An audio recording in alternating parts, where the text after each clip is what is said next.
말크스는 몰리 실험에 실패한 결과 에테르가 없다고 하는 결과가 무엇을 알려줬냐면 광속불변이라고 하는 것을 알려줬습니다.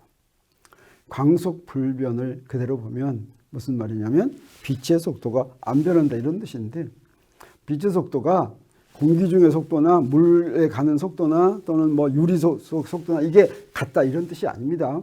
빛이 가면서 속도가 안 변한다 이런 뜻이 아니라 도저히 이해할 수 없는 방법으로 빛의 속도가 일정하게 관찰된다라고 하는 것이에요. 그게 무슨 얘기인지 보겠습니다.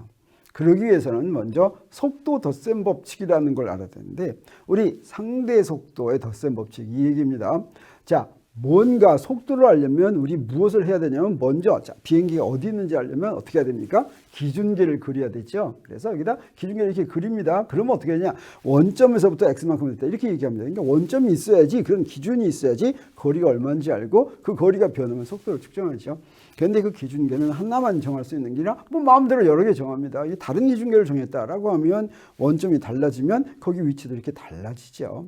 근데 요 A에 대해서 B가 움직이고 있다고 생각하겠어요. 이렇게 움직이면 어떻게 되냐? 그래도 상관할 게 없습니다. 그냥 A와 B 사이가 점점 벌어지겠죠. 그래서 V로 움직인다면 내 A와 B 사이는 VT가 되겠고, 자, 이렇게 여러 기준계로 했더라도 이렇게 딱 보면 둘 사이 A 기준계의 좌표와 B 기준계의 좌표 사이의 관계를 우리가 금방 알 수 있죠. 여기서 보면 바로 알 수 있습니다. 어떻게 되냐면 X'은 X-VT, 그 다음에 시간은 뭐 A 기준계나 B 기준계나 뭐 틀릴 이유가 없으니까 같다고 놓은 거, 이것을 뭐라고 부르냐면 갈릴레이 변환이라고 하는데, 이 갈릴레이 변환은 여러 가지로 이용이 되지만 또 무엇을 구할 때 이용이 되냐면 속도 덧셈 법칙을 구할 때 이용이 됩니다. 속도 덧셈 법칙 구하기 쉽습니다.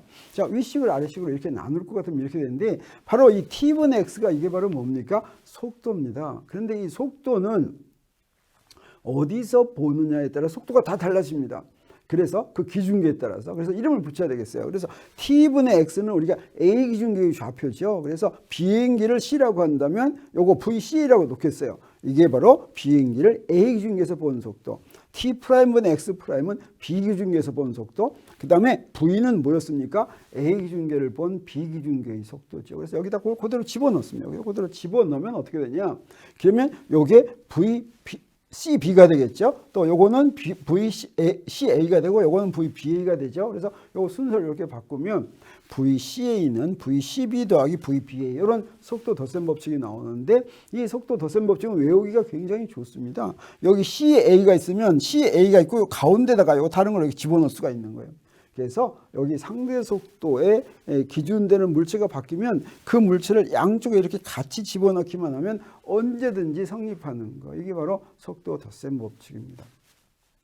그런데 이제 말크스는 몰리 실험을 우리가 해석을 하는데, 우리 이거 없다고 하겠어요. 뭐 에테르 없다고 하겠어요. 그런데 지금 이게 뭐야? 지금 지구가 이렇게 움직이고 있죠. 지구가 이렇게 움직이고 있으면 우리 태양에서는, 태양은 안 움직이라고 생각하고, 태양에서 봤을 때 지구가 움직이는 데서 본 마이클슨 몰리 실험에서의 빛의 속도를 보면 어떻게 되느냐? 자, 먼저 이 지구 공전 속도 방향, 지구의 운동 방향으로 진행하는 그 빛을 보겠습니다. 먼저 이거 속도 덧셈하기 위해서, 덧셈법 적용하기 위해서 태양을 A라고 하고 지구를 B라고 하고 빛을 C라고 하겠어요. 그러면 자, 여기서 오른쪽으로 가는, 저기서부터 저 마이클슨 몰리 간섭계에서 오른쪽으로 가는 빛의 선은 어떻게 되냐면 요거 A에서 본 B, 이건 바로 뭡니까? 태양에서 본 지구가 움직이는 속도입니다. 이거 지구 공전 속도를 V라고 하겠어요. 그리고 요거 VCA는 태양에서 온 빛의 속도. 자, 빛의 속도로 가고 있는데, 자, 이거 두 개를 이용할 것 같으면 우리 지구에서 본, 마이클슨 간섭계에서 본 빛의 속도는 어떻게 하면 되느냐? 우리 아까 어떻게 했어요? 속도 덧셈 법칙이 그냥 여기 CB 하면 CA, AB 이렇게 가운데 집어넣으면 된다 그랬죠. 근데 우리 아는 거는 여기 주어진 건 뭐냐면 CA가 주어졌는데, 여기서는 여기 CA, AB인데 여기는 BA가 주어졌죠. AB하고 BA 사이는 어떤 관계가 있냐면 마이너스를 붙여줘야 됩니다. 요 VAB가 A가 본 B의 속도인데, VBA는 뭐냐? VBA는 A가 본 B의 속도고 AB는 B가 본 A의 속도고, 서로 상대방을 보면 어떻게 해요? 속도 방향이 반대겠죠. 그래서 마이너스를 붙여주면 됩니다. 여기다가 요거 마이너스 붙여주면 어떻게 돼요? 네, C-VX 이렇게 되니까 이때 지구 공전 속도 방향으로 가는데 걸린 시간은 저 거울까지 가는데 걸린 시간은 얼마가 되냐면 c-v분의 l 이렇게 되겠습니다. 근데 그 반대 방향으로 가는 시간은 어떻게 되냐면 아까하고 똑같이 하는데 뭐만 달라져요? 네, 요거 빛이 이제 반대 방향으로 가니까 우리 지구 공전 궤도 방향이 요거 x 방향으로 했으니까 그 반대가 이렇게 되겠죠. 자, 그러면 그 반대로 할 것 같으면 여기다 그대로 집어넣으니까 이거 저보다 반대로 됐어요. 그래서 마이너스 c 더하기 v 이렇게 되고 가는데 걸린 시간도 거리도 반대 방향으로 갔죠. 그래서 여기 마이너스 l하고 이렇게 됐습니다. 자, 이렇게 구하면 왕복 운동하는데 걸린 시간은 이 두 개를 더한 게 되겠어요. 그래서 t1과 t2를 더할 것 같으면 자, 이렇게 되고 이 시간은 어떻게 됩니까? 아까처럼 이렇게 잡아 빼겠습니다. 자, 그러면 에이테르바람 할 때하고 똑같은 결과네요. 그래서 수평 방향의 성분은 자, 이렇게 나왔습니다. 그리고 우리 마이클슨 몰리 이 간섭기에서 지구 공전 방향과 수직으로 가는 방향은 어떻게 될까? 자, 수직으로 가는 건 어떻게 되냐면 자, 이렇게 되겠어요. 자, 수직으로 가는 것은 이제 요게 바로 뭡니까? VB에 있는 건 똑같죠. 지구의 속도니까. 근데 태양에 대한 빛의 속도는 어디로 갑니까? 수직 방향으로 가니까 y 방향으로 갑니다. CY가 되겠어요. 자, 그러면 요거 네, CB 지구에서 본 빛의 방향을 이렇게 하니까 어떻게 됩니까? 자, 이렇게 됩니다. 요거 AC 이렇게 되는데 하나는 y 방향이고 하나는 x 방향이 됩니다. 그러면 빛이 왕복 운동에서 왔다 갔다 할 때 이 속도는 무엇에만 의존하냐면 y 방향의 속도에만 의존하겠어요. 그래서 이 경우에 걸린 시간은 단순히 속도 c로 y 방향을 왔다 갔다 하는 시간 c분의 l이 되겠습니다. 그래서 t1, t2가 전부 다 c분의 l이 되겠어요. 요거 두 개 더하면 얼마냐면 네, 요거는 c분의 2l 이렇게 두 개가 차이가 나겠어요. 그래서 지구의 공전 속도 방향으로 가는 시간, 왕복 운동하는 시간하고 공전 속도의 수직인 방향으로 왕복 운동하는 시간이 서로 차이가 납니다. 여기는 어떻게 됩니까? 네, 이렇게 되는데 평행한 방향은 네, 수직인 방향은 자, 이렇게 돼서 분명히 요만큼 또 차이가 나죠.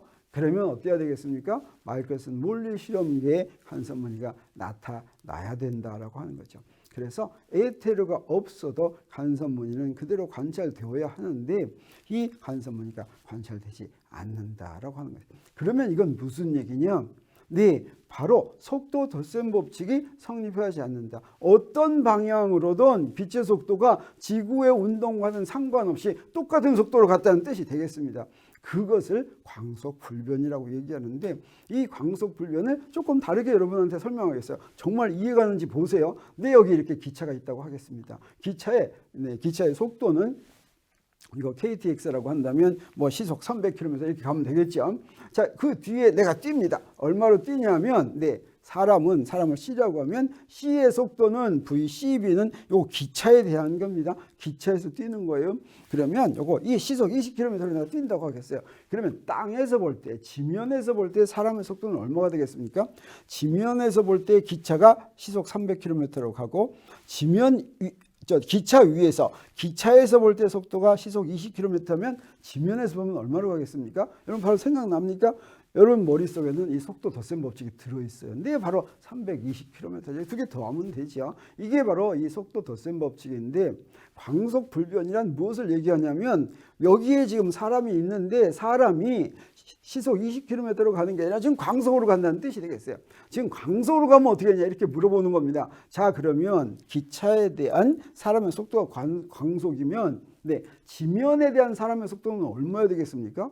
우리 머릿속에 있는 거 그대로 한다면 지금 우리는 이거 알지만 그럼 머릿속에서 하라는 대로 논리적으로 한다면 뭐가 돼야 되겠어요? 요 두 개를 더해야 되겠죠. 320에다 C를 더해야 되겠죠. 근데 320에 비해서 C가 굉장히 크니까 그냥 C일 거야 뭐 이러는 게 아니라 사실은 기차의 속도가 광속과 비슷하더라도 이런 현상이 벌어지는데 이게 아니라고 하는 것입니다. 이렇게 두 개 더한 게 아니라 어떤 속도예요? 이거 역시 C라고 하는 거죠. 광속 불변이 바로 그겁니다. 그래서 기차가 움직이건 안 움직이건 기차 위에서 C로 가면 지면에서 볼 때 움직이지 않을 때도 C고 움직일 때도 C다라고 하는 거예요. 이건 무슨 얘기입니까? 속도 덧셈 법칙이 성립하지 않는다는 얘기죠.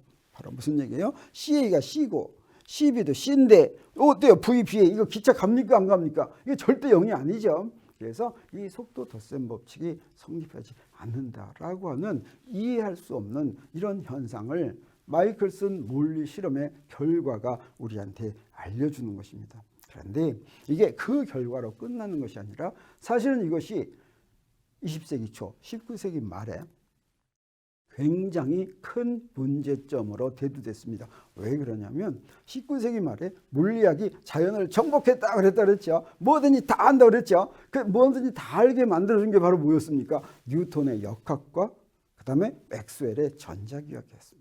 그런데 이 뉴턴 역학과 맥스웰의 전자기학이 서로 모순을 서로 충돌을 하는 거였어요. 자, 그래서 속도 덧셈 법칙이 성립 안 되는데 그게 바로 무엇을 얘기하냐면 광속에 대한 한 역학과 전자기학이 서로 모순을 일으켰습니다. 역학에서는 뭐라고 얘기합니까? 네, 이때 속도 덧셈 법칙이 반드시 성립해야 된다라고 얘기하죠. 그래서 광속 불변이라고 하는 것은 논리적으로 불가능하다고 역학에서는 이야기합니다. 근데 전자기학에서는 뭐라고 얘기합니까? 우리 이미 봤습니다. 네, 이렇게 맥스웰 방정식에서부터 전자기파의 속력이 주어졌는데 그 전자기파의 속력은 뭐에서 결정이 됐어요? 진공의 성질로 결정이 됐죠. 근데 이 진공의 성질은 기준계에 따라서 바뀝니까? 안 바뀝니까? 안 바뀝니다.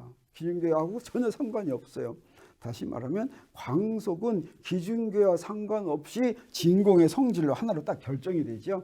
그래서 광속에 관한 한 역학과 전자기학이 서로 의견을 달리한다. 역학과 전자기학이 서로 모순이다. 이것을 해결해야 될 일이 이제 20세기 초에 벌어진 것입니다. 그리고 또 이와 비슷한 것인데 또 다른 것도 있었어요. 그래서 정리하면 이렇게 됩니다.